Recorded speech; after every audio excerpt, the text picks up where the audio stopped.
আসসালামু আলাইকুম। আশা করি সবাই ভালো আছেন। ভারতে যে পরিমাণ মুসলিম ও খ্রিস্টানদের উপরে অত্যাচার চলছে, নিপীড়ন চলছে, আসলে এটা বলার ভাষা নাই।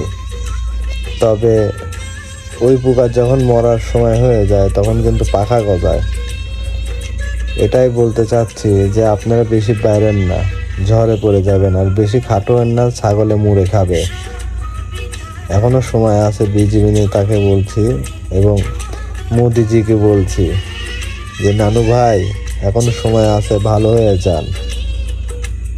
তা না হলে যে কি যে হবে আপনি নিজেও বুঝতেছেন না।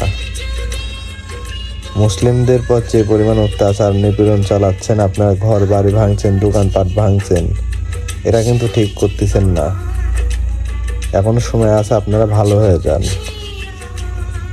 বাঁচতে চাইলে ভালো হয়ে যান। মুসলিমদের পর এইভাবে অত্যাচার করেন না।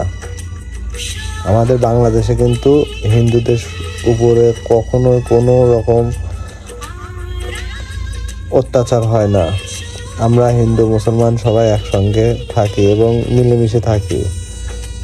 কেউ বলতে পারবে না যে এটা হিন্দু এটা মুসলমান। আমরা সবাই একসঙ্গে থাকি, মিলেমিশে থাকি। তার যত সংখ্যালঘু হোক, তারা আমাদের ভাই, আমাদের বন্ধু, আমাদের মামা, আমাদের চাচা। আমরা তাদেরকে খুব সম্মান করি এবং ভালোবাসি, শ্রদ্ধাশীল করি। এই জন্য বলতেছি, আপনারা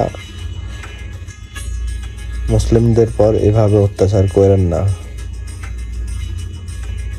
সবাই ভালো থাকবেন। আল্লাহ হাফেজ।